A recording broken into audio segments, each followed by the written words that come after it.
The best thing about my job is I get to see many different versions of the Lion King, but it is the same Lion King, just interpreted differently. Sometimes I hear it in German, sometimes I hear it in Portuguese, Spanish, English, and we're all doing the same thing, but it's their unique way of doing it. I think the best part about my job is the people. I get to sit down, unlike Lisa, who goes all over the place. I am here, I'm with the same people over and over, and we are really a family. It's a terrific group of people, and also getting the opportunity to work with all of the different departments at the show.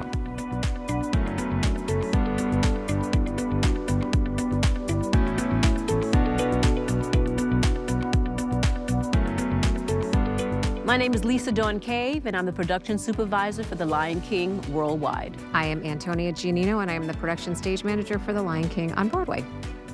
Welcome to the Minskoff. We're so glad that you guys are here.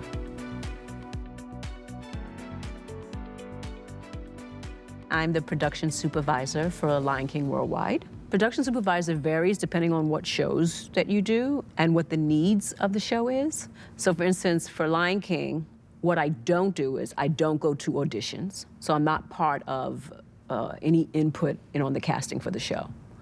But what I am involved in is more on the technical and the backstage part of how you put the show together, right? So my interactions are a lot more with like the associate hair and makeup designer, right? The associate costume designer, scenic designer.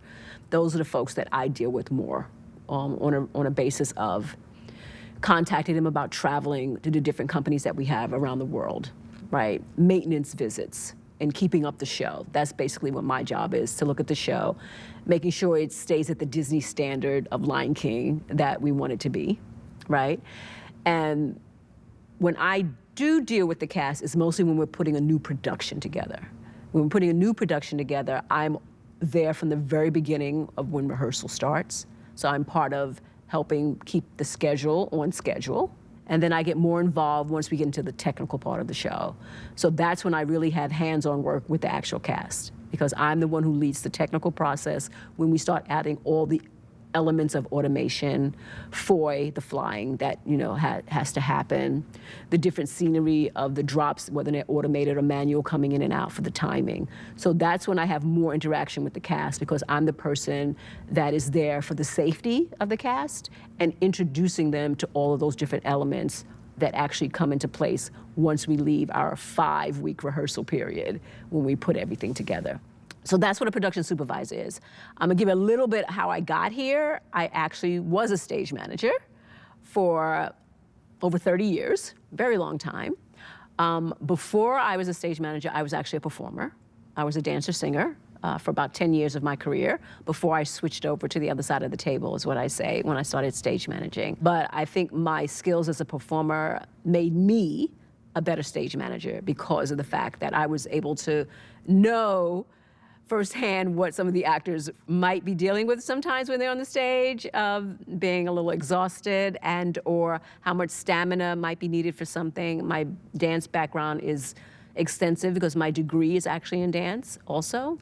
So it helps me when I'm putting my calling script together. For me, when I'm putting it together for a musical and I'm actually looking at the dance stuff, I actually know what they're actually doing. I'm Antonia Gianino, and I'm the production stage manager for The Lion King on Broadway, and I have been here almost 20 years. I've been the PSM almost 2 years. I went to school for stage management. I grew up in a theater family. My godparents were a general manager and a casting agent. My father was a stage manager, and my mom was an actress, so I grew up in the business. I sort of took a break from it when I started college because I wasn't sure if I was doing this because I loved it or if this is just what I knew, and I missed it terribly and switched over my junior year and majored in theater and just got to really focus more on stage management. When I graduated, I started in a little theater that people have heard of, probably called New York Theater Workshop downtown, and I was the assistant production manager, which was really an incredible opportunity. I had a terrific woman that I worked with who taught me a lot of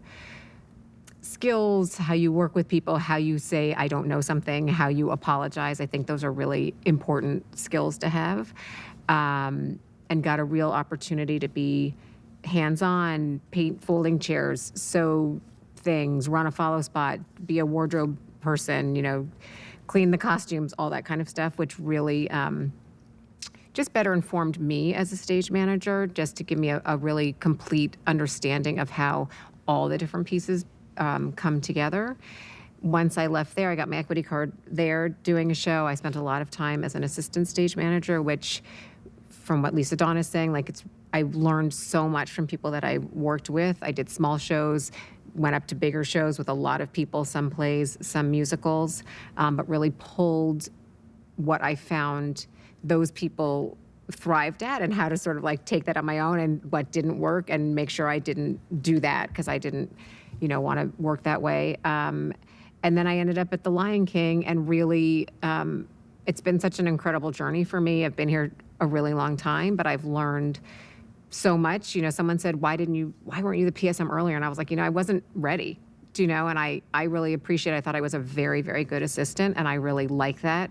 And I think you really need good assistants. Not everyone can be a PSM, because I don't function well unless my team is terrific. And I'm really lucky here that I have 4 other people that work in the office that are so good at what they do and only make me better now that I'm in this position.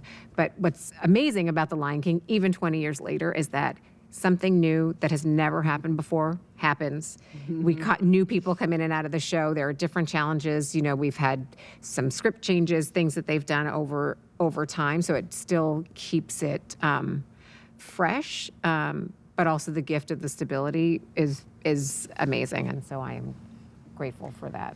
Hi, I'm Nina. I live in Manhattan, and I went to school at SUNY Purchase, and I got my BFA in theater design and technology with a concentration in stage management. I always loved working on new and original works and building something from the ground up. So when I graduated a year and a half ago, I knew that was where I kind of wanted to plant my flag and start my stage management journey. I recently worked on Maybe Happy Ending, which was my first Broadway show, and that team was so incredible. I started from rehearsals and I worked with them up until our freeze date, and I learned a lot from them. I'm Karlie. I went to school at SUNY Fredonia, where I got BFA in theatrical production design, actually in a concentration in scenic design, but I stage managed a plethora while I was there. I learned a lot, I think, very quickly in a very safe way, in a spot that encouraged me to learn and to make mistakes and learn from those mistakes. Out in the professional world, I have been mostly working at the Chautauqua Institution as their stage manager for the amphitheater. So there we have dance concerts, we have more traditional concerts, more traditional like a road house kind of setup. On top of that, we do lectures and stuff, so I see a variety of people every day. So today here at The Lion King, we are going to walk around backstage. We're going to show you some of the automation. We'll take you upstairs and show you the calling booth, where we do the calls from, where, our sign-in sheet is, that kind of stuff, just backstage here at the theater. There is no normal week at The Lion King. I mean, I wish I would welcome a normal week. We're here 8 shows a week. We're here, Tuesdays through Sundays.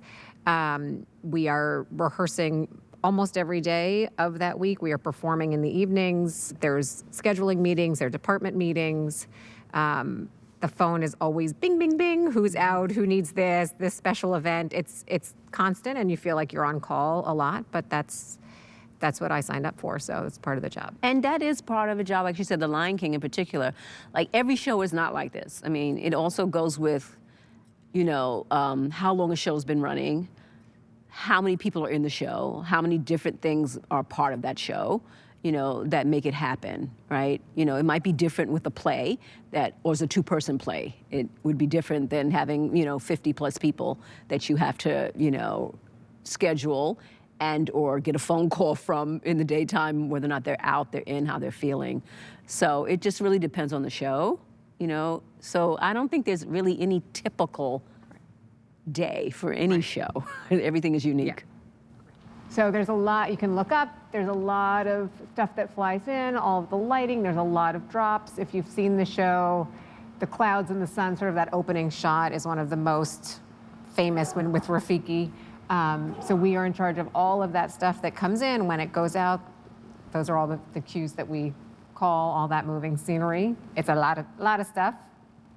We're very lucky here that we have so much space in the wings because in other theaters, there's significantly less space. Yes. So you have scenery that might telescope, flies out all the time. You know, as you guys know from doing your own shows, the choreography that's happening on stage is important, but the choreography that's happening off stage is just as important. So a lot of what we do, as you guys know, is manage to make sure that everyone is where they need to be. No one's going to get hurt. You know, there's a lot of moving pieces, you know, especially depending on where we are in the show. But again, anywhere you look, you see stuff.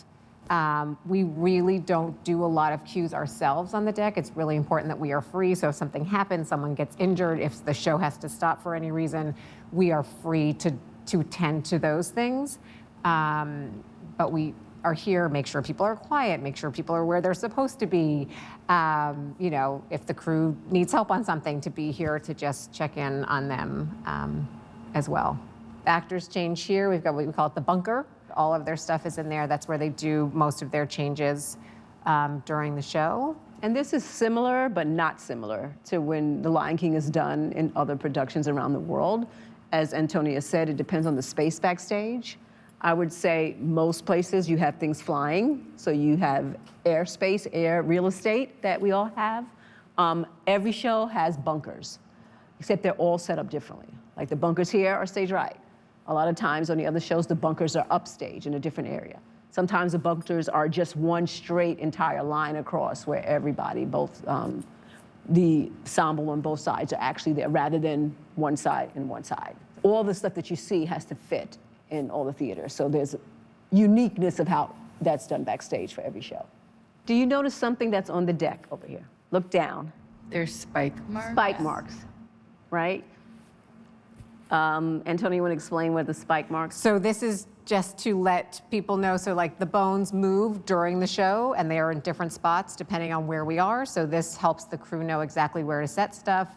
Other pieces that fly in, if they need to know where to set stuff. We have exotic giraffes that get laid out. This is really helpful. So if you've got a sub prop person in, everything is labeled, color coded, so there's no confusion about where they want to put stuff. And again, we're here to oversee all of that, but this is to help the crew during the run of the show. So I always tell the audience, what you see on stage choreographed, there's a whole nother show. Whole other show back that there. happens backstage that actually has to happen the same as much as you can for the show to actually happen out there as well as it does. And on a long-running show, people are very, very particular where there's. So if I always stand here and somebody new comes in, don't be standing in my spot. Like people have ownership, especially after being here for 20 some odd years, about their spot, where they stand, how their track goes, which is kind of hilarious. Right. Fun. How often does the crew rotate? How often do you get new people in? Not really. I mean, these guys have been here. We have, I'm trying to think, we have one, no, maybe a few that are original from when the show started in Minneapolis before it even came to Broadway. But otherwise, these guys they're here. They may take a day here and there to go do a load in, load out, go do a TV special, something else, but otherwise they're here. And we have probably, I think, all said and done, like 125 people upstage of the curtain that we manage. So the orchestra, the crew, wardrobe, cast, the other stage managers. It's a lot of people that are here that make the show run 8 times a week. So now we're stage left. Again, it's not quite as much space, but anywhere you look, you will see more stuff. Shadow puppets, a lot of the stuff the actors do themselves. The lights, the shadow puppets, if you've seen the show, there is so much stuff. We do call some of the cues on decks just to help, like when things go out on stage, the waterfall, in grasslands, we call cues to some of the crew to set stuff into a track that we have that comes out on stage. Stage left is busier than stage right. We've got more people on stage left than stage right just because you can see the lines here. So we have flying in the show. Yeah, we can go over and see it. So we have flying in the show, and here we still have it all done manually, so the guys are here. So there's always, when there's flying happening, there's usually 4 guys on the lines here. On both sides of the stage, there's crew. There's wardrobe, there's prop people, there are carpenters, there are electricians, and they are working just as hard during the show as everybody else, moving towers, moving scenery, getting people into the next thing. Some of them, you know, there's a lot of quick changes that happen, especially in the first act. So let me get my headset and see if Chad is down here. So we can run the opening cue, which is just the floor opening up and the rock and the rake coming out. All right, so Chad, we're ready to run 11 and 12, please. So auto 11, go. So this is the opening number when the rock comes up and the rake will come up. We've got a guy down on automation who runs the cues for us. Now, have you done shows that have Here it comes. automation or lots of moving scenery or? Lots of moving scenery, yes. Automation, not yet. Not automation yet, okay. There comes the rock up and out of the floor. And so sometimes we call things musically, sometimes we call things off of dialogue. In this number, we call a lot of stuff based on also the position of the rock, when things come up. Which I imagine is very similar, how everything shifts, it just kind of depends. So like in this instance, we're gonna call the rake that comes up when the rock gets to 6 o'clock, so when it makes its next half rotation. So auto 12, go. So now you see the rake is coming up. And so this can actually go, they can go independently of one another, so the rock and the rake can go separately. At certain points, if the rock is down and it's closed, he puts pins in, and you can take just the whole stage up and have it be one raked stage, which we have during the show as well. Luckily for the performers, it's not too long on a raked stage when they're out here, but it's cool just to give that different perspective and stuff for the audience. Then we also have elevators that he runs. We have a track in the floor that you'll see when you guys watch the show. Different things that come across the stage as well that automation runs. And then again, just like the flying is manual, some of the pieces that come in, some are manual and some are automated. And there's 3 different, I think there's 3 guys on the rail, 1 guy on the fly automation, and 1 guy down on the deck automation. So we're at complete, right? We are at complete. Okay. That's the cue. Yeah. Have there been any mishaps that you've had to deal with during the show? Live theater, there are always mishaps. I hate to speak on the stage to jinx us for tonight even. But we did have one instance early on when I started. The rock and the rake actually got stuck up in this position. We could not get it down, and they ended up doing almost all of Act 2, literally like just a line across the stage, people doing dialogue and singing, because there was no way we could continue with this up, as you see, but they didn't want to stop the show. You had a good backdrop. We had a good backdrop, at least we were still, you know, in the Pride Lands.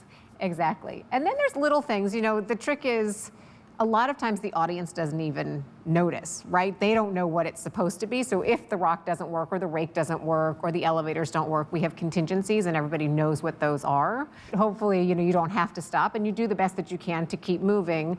Obviously, if you need to stop because it's safety, then you stop. Some of the contingencies that they would do here if something didn't happen is what we normally do on a show that travels around. So when you have a show that tours, you can't go into a theater every 3 weeks or 6 weeks and destroy their basement and dig a hole and make this happen.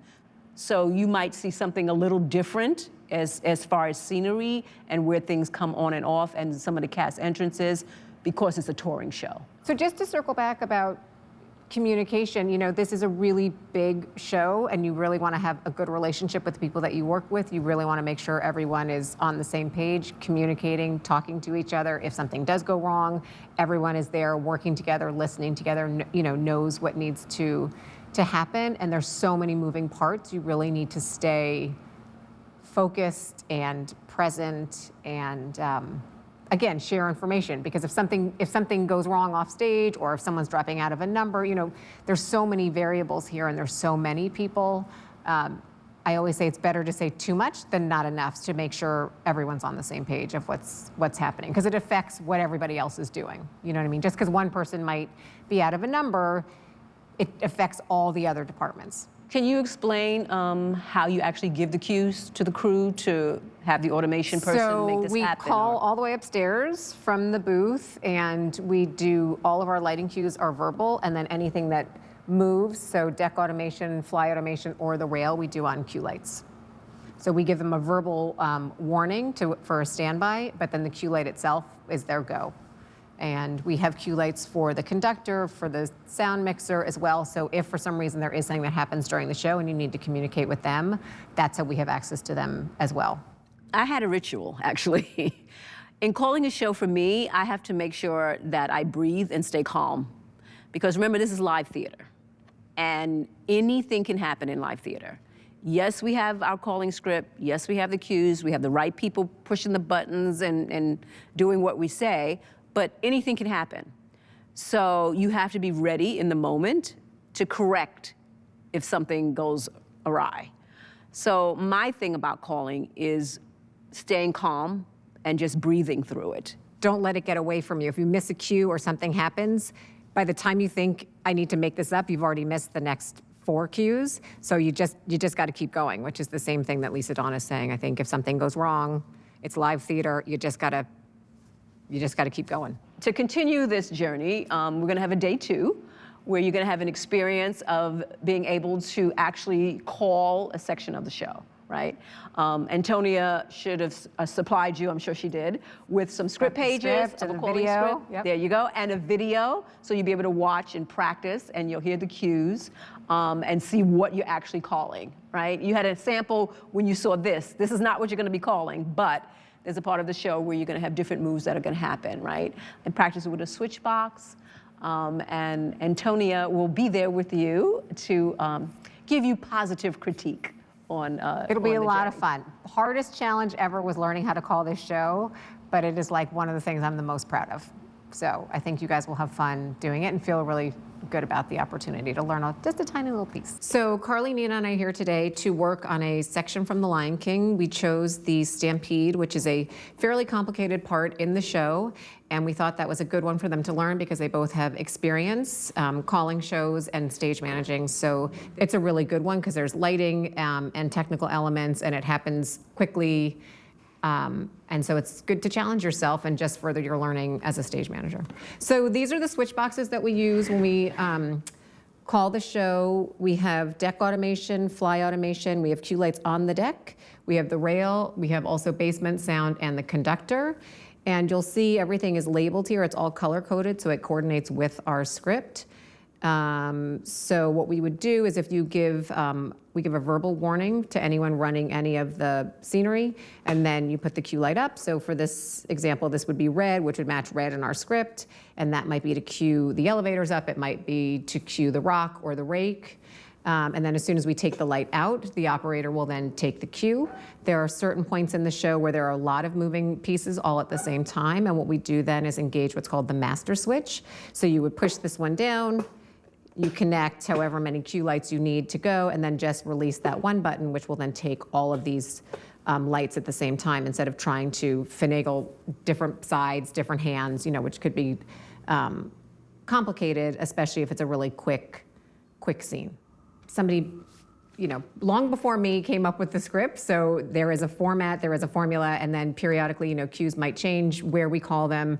The lighting designer comes in periodically and adds new cues or takes some away depending on what he wants to do. And then we just go in and edit our calling script and then keep everybody up to date. So those are the cue boxes. And these are a really good learning tool. Somebody made these. They came after I learned how to call the show. I think I did mine with Kleenex boxes and binder clips or something when I was learning. But these are really, really useful because they give you exactly the practice that you need. It's also just physically doing the switches, getting used to that. Nina and Karlie have done a good job of practicing, so we're going to get an opportunity to watch them today, see how they do. I'll give them some notes, although I'm sure they're going to be terrific. Including communication, the other skills that I think are important, is organization, scheduling, is big, and clear paperwork in that scheduling. Keeping track of when you, especially doing a long-running show, tracking the paperwork in the different, things that people do, the updates that might have to happen, keeping track of that, how you did it before, how we have to adjust now. For the signal from school, there is. Let's go! Lights 180.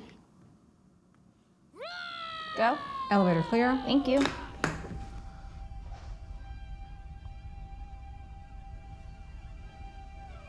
Lights 180.5. Go. Lights 181. Go. Lights 182. Go. Elevator's clear. Thank you. Be warned. Lights 183. Go.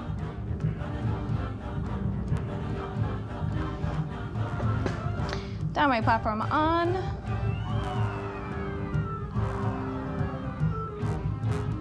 Go. Limb in lights 183.5. Go. Lights 184. Go. Lights 186. Go. Quick, Stampede in the goal. Lights 186.5. Go. Simba up. Go. Lights 186.6. Go. Lights 0.7. Go. Lights 0.8. Go. Limb out, Simba down. Lights 187. Go. Lights 0.3. Go. Standby shift Q. Lights 0.5. Go. Lights 187.7. Go. Lights 189. Go.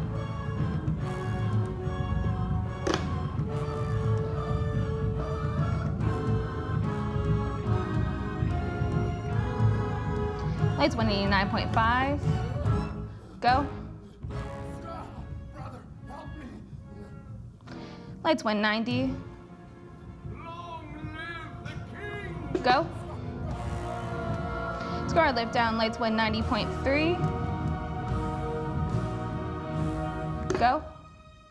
Lights 190.4. Go. I'm very impressed. Thank you. Very good job for your first time, considering you haven't seen the show. Thank you. Either.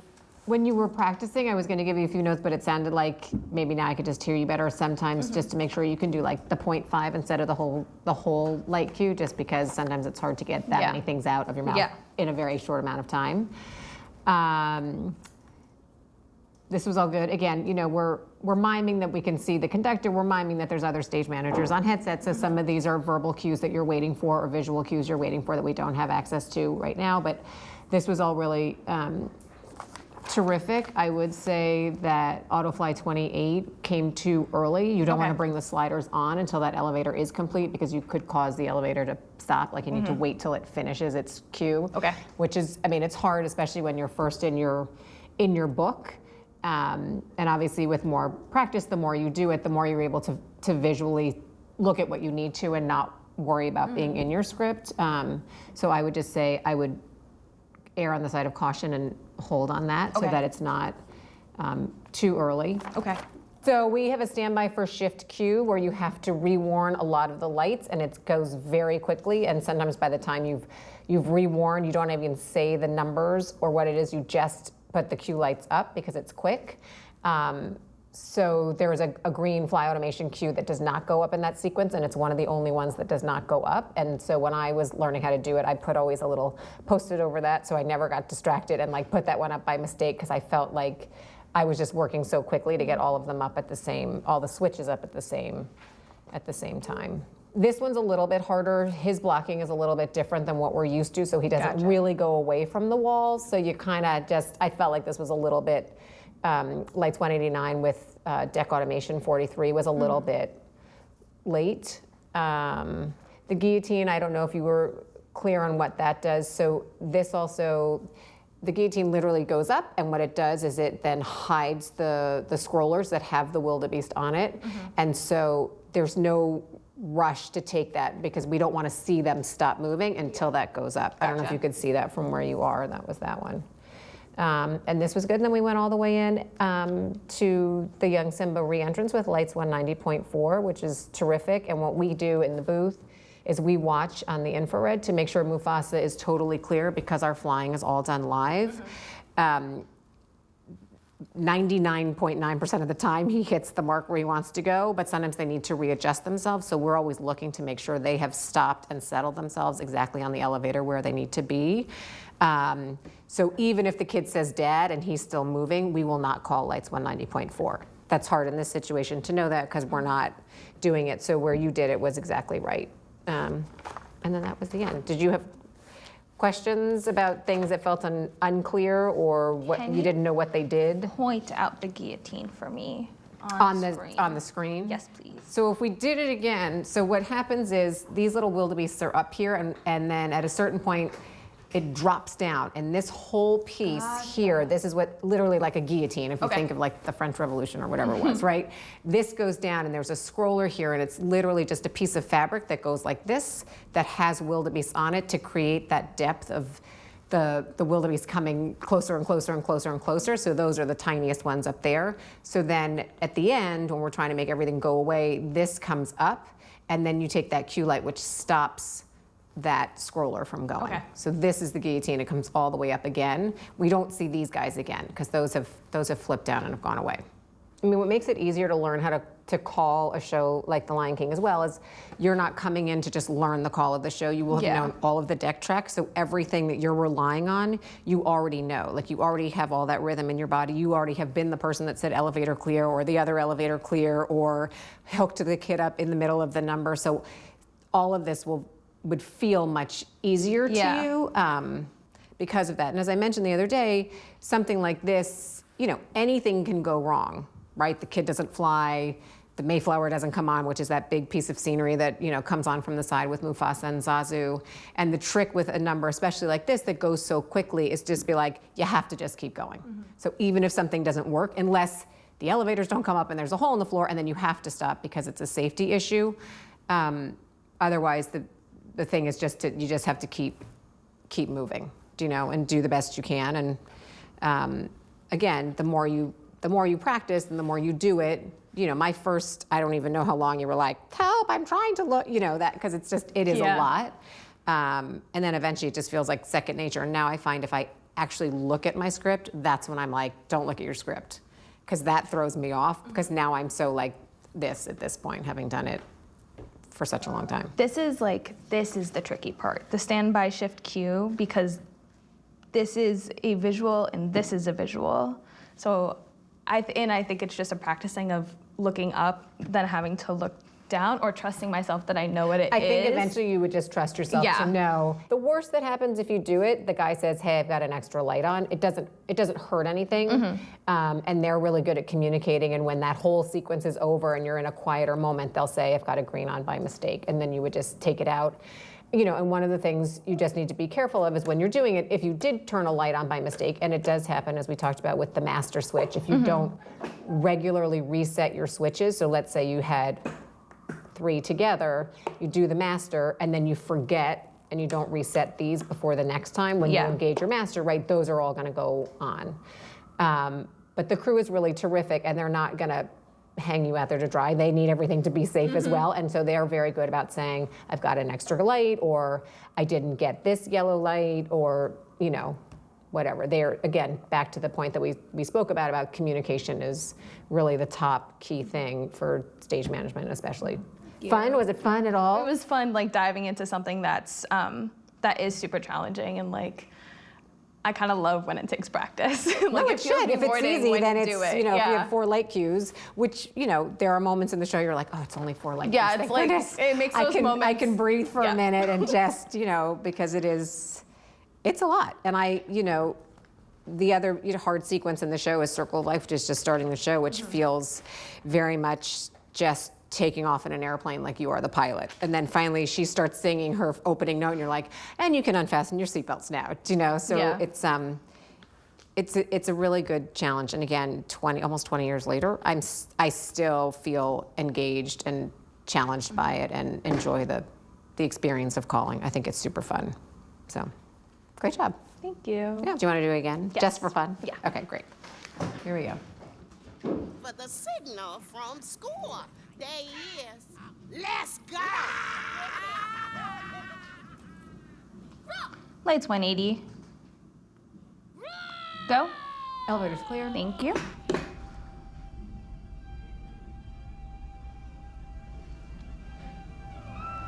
Lights 180.5. Go. Lights 181. Go. Lights 180.2. Go. Elevator's clear. Thank you. Be warned. Lights 183. Go.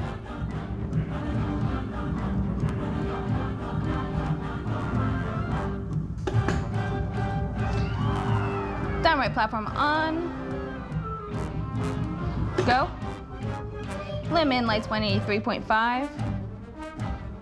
Go. Lights 184. Go. Lights 186. Quick, Stampede in the goal. So go on 186. You want to Yeah, do my 0.5? page is That's for- okay. Okay, 0.5. 0.5. Go. Simba, up. Go. Lights 186.6. Your father is on the way. Go. Lights 0.7.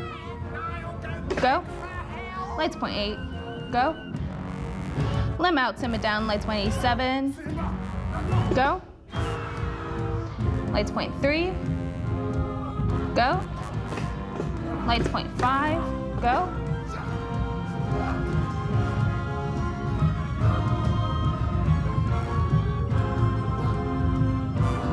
Lights 187.7. Go. Lights 189. Go.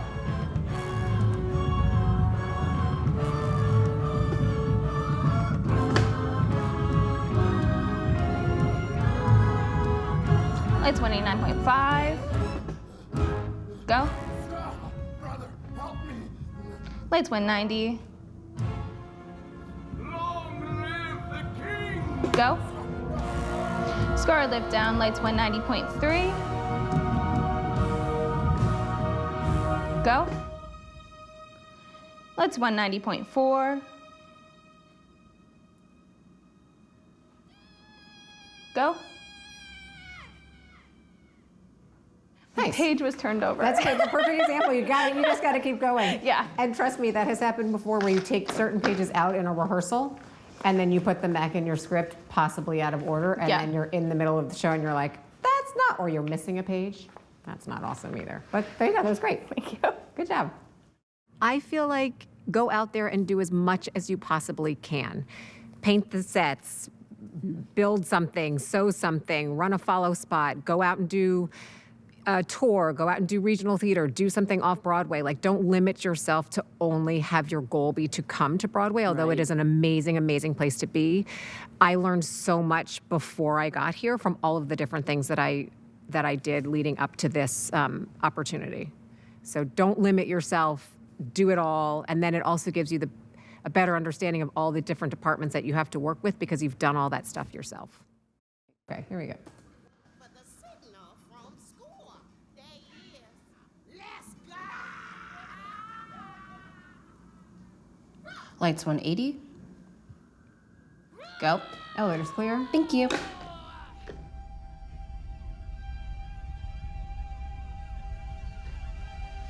Lights 180.5. Go. Lights 181. Go. Lights 182. Go. Elevator's clear. Thank you. Here's your rewarn.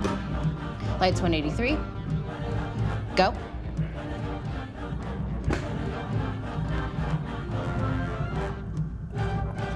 Downright platform on. Go. Lemon, lights 183.5. Go. Lights 184. Go. Lights 186. Go. Mufasa! Quick! Stampede in the gorge! Simba's down now! Lights 186.5. Go. Simba up. Go. Lights 0.6. Go. 0.7. Go. Lights 0.8. Go. Limb out, Simba down, lights 187. Go. Lights 0.3. Go. Standby shift cue. Lights 0.5, go. Lights 187.7.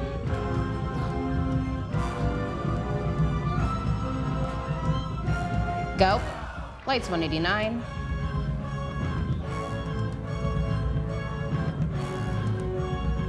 Go.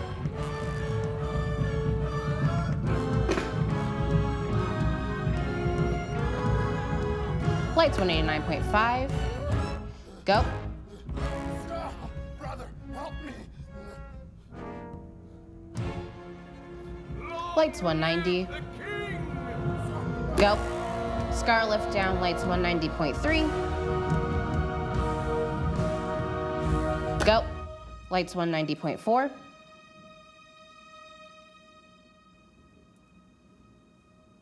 Go.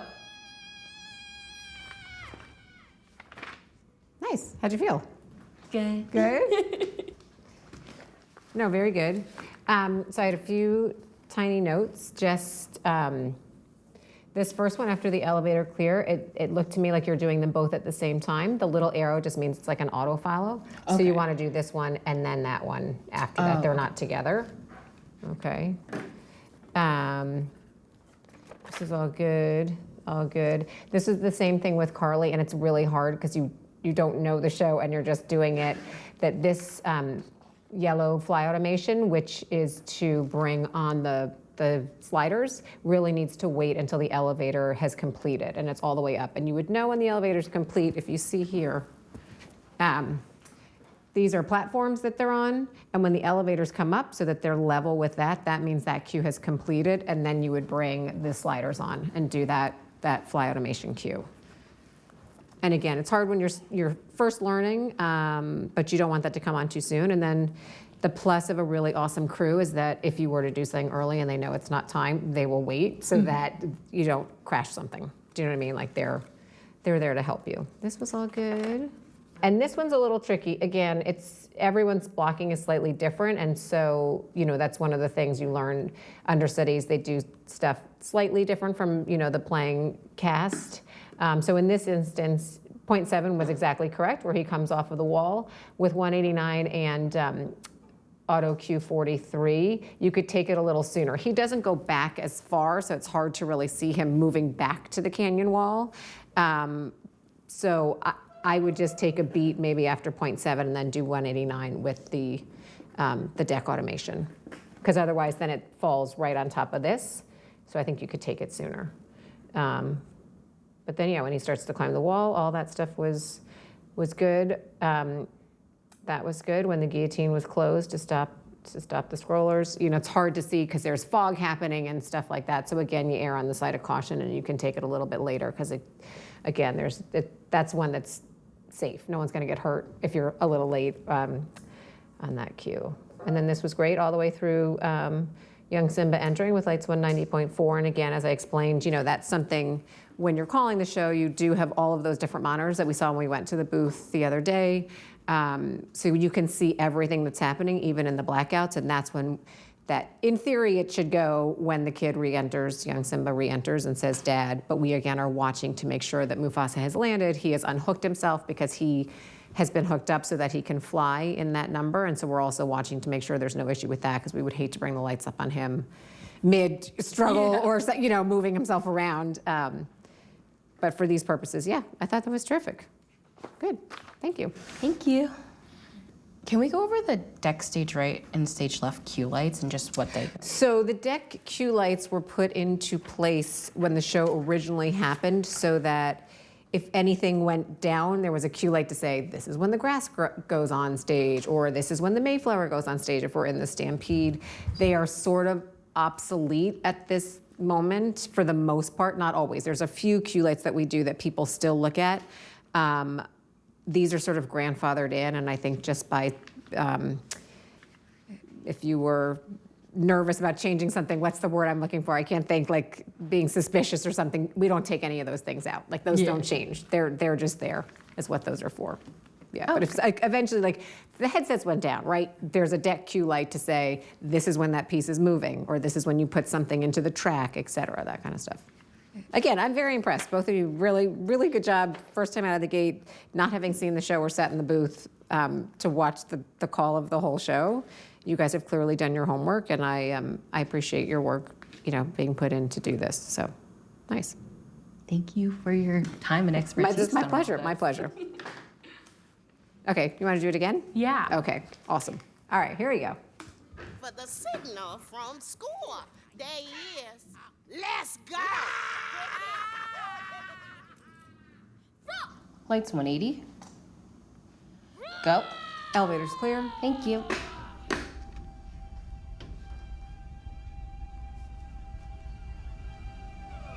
Lights 180.5. Go. Lights 181. Go.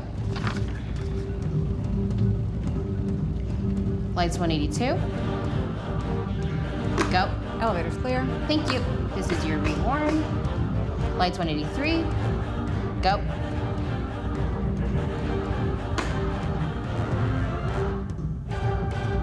Downright platform on.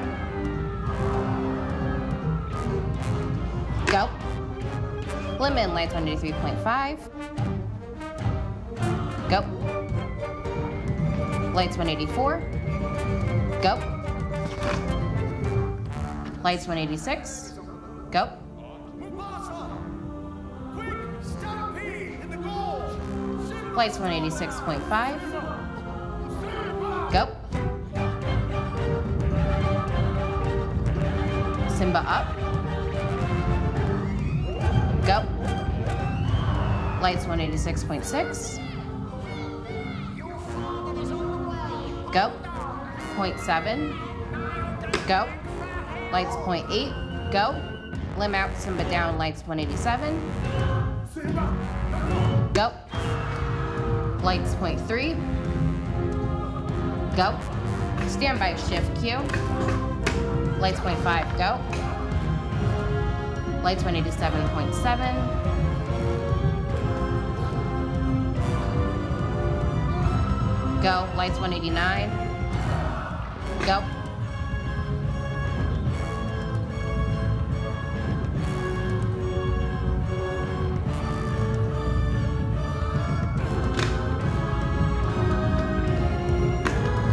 Lights 189.5. Go. Lights 190. Long live the king! Go. Scar lift down, lights 190.3. Go. Lights 190.4.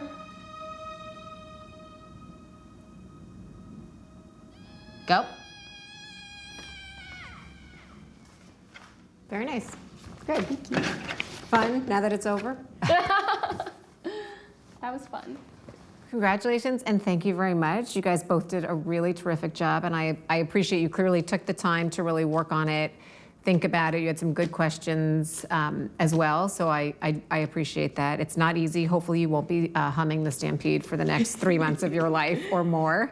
But I'd be curious to know if you felt like this was a helpful experience, interesting experience, thoughts about doing this, thoughts about stage management. Like, do you still want to pursue, keep going with this? Those kinds of questions, just how you think it went. This experience was really incredible, and getting the chance to take a tour backstage, ask all of our questions, and then get to dive deep into one specific moment of the show and really learn it was something that I thought I would really never get the chance to do. And having a time period to learn it really made us get in the room, learn the call, and then the process of us learning the call was our first day we went in together. So, which I love. I think that's terrific that you guys worked on it together. Yeah, getting to bounce ideas off of each other was really nice, and then we went back individually. And then I felt in my learning process that I felt there was a time where I was getting on top of it and not really just trying to keep up. I think what's really interesting is Broadway feels like such a big jump. It's a really renowned segment of the industry, and getting to have an insight in be it's the same as every other show I've worked on. It's all a variation on a theme a little bit, right? If you come in with those skills, if you know, it's just a bigger scale. Yeah. It's a lot more people. It's a lot more money. It's a lot more scenery. It's just bigger. But I think if you have those skills as a stage manager, how to communicate, how to be time efficient, how to make a schedule, how to be supportive, but how to be strict at the same time when you need to be, depending on what those circumstances are, it's just a different scale. It's just a different size. You guys should feel very good about yourself because this is not easy. It's a lot of work, and knowing that you can just do a little piece of it and one that was quite challenging, I think you should feel confident that if you were ever handed this script in its entirety, you guys would be able to handle that, on whatever show comes your way, whether it's a 2-character play with no moving scenery or something that's even bigger than Lion King. Here's where we call from. We have a really great perspective from up here, so we can see everything. You can see the house, you can see people coming up the aisles. You have a really clear shot of the deck automation, which is really great, just safety-wise, hole in the floor, where the performers are. And then we call the show from here, so we have monitors set up. So we have stage right to stage left, we have stage left to stage right, we have the basement, so elevators come up and down during the show. You can see that, people loading on and off. The conductor, and then a full stage shot, and then 2 other color shots. So all the black and white are infrared, so anytime there's a blackout, anything, we can see exactly what's happening. So as we discussed downstairs, our light cues are done verbally, but anything that moves is done with the cue lighting. So again, as we talked about, we would turn the light up to give the warning, and then as soon as we turn the light off, that's the go for the person to take the cue. So we have deck automation, fly automation, and then the rail. We actually have master cue lights. So again, if you were doing multiple cues at the same time, so if you needed your rock and a set piece and a flying piece to come all at the same time, we have a master, and that connects them all together. So then I only have to hit the one instead of trying to finagle my fingers to do multiple switches at the same time. In addition to that, we have cue lights on the deck. So if for some reason the headset's not working or something, there's still a cue light, that can happen. We also have a cue light to the conductor, and to sound, we have a cue light up in the mezzanine because some of the performers do come in from up here in the mezz at certain points in the show, and that's a light for them also to know when they should enter. We have our paging mic. A lot of times we have to make a live announcement, so we have our actual mic up here to make a live announcement. And that's it. And then we have access to everybody that we can talk to. So we talk to all the different channels, follow spots, electrics, and then deck automation, fly automation, the rail, carpenter on the deck, all the other stage managers. So And then all of us know how to call the show. So there's 5 of us, as I said before, and everybody knows how to call the show, and we all rotate so that it's not one person's job here, show after show after show. Although I wouldn't mind calling the show. I love calling the show. It is one of my most favorite parts of the show. What's the process of training new stage manager subs? So we don't teach our subs how to call the show just because it would be really hard to come in and out once a month or once every few months and sit in this chair. That's a lot of pressure. But we do train people on the deck, and we give everyone a week to train just so that there's no pressure like 2 shows, you have to be ready to go, right? You need to feel comfortable and confident and safe, because that's really the most important thing. So we give everyone a week. We typically, by the time you get to the 4th or 5th show, you're doing it mostly on your own, and we sort of wean ourselves away. So by the time you're at the end of that performance week, you're flying solo and you're good to go. And then depending on how often you're here, we might teach you a 2nd track and then a 3rd track. But typically we start stage right just because it's the most interesting. That's where most of the performers are. It's where the bunker is. So there's a lot more activity, and it really gives you an opportunity to learn the show and know who the company is. Yeah. All right, well, thank you guys again. I really hope that you take advantage and will come and sit in the booth and watch the call from beginning to end and get that experience. I just think it will sort of help you feel more connected to what you've just done here today and the work that you put in, and hopefully it help better inform you as you go off and find whatever your next job is, whether it's a reading, whether it's off-Broadway, whether it's regional, whether it's touring, whether it's Broadway, whatever it is, to really shape who you are as stage managers and what pieces you take away that you like and what things that you don't like. That's all, part of the process, as well as you find out who you are as a stage manager. So, thank you. Thank you.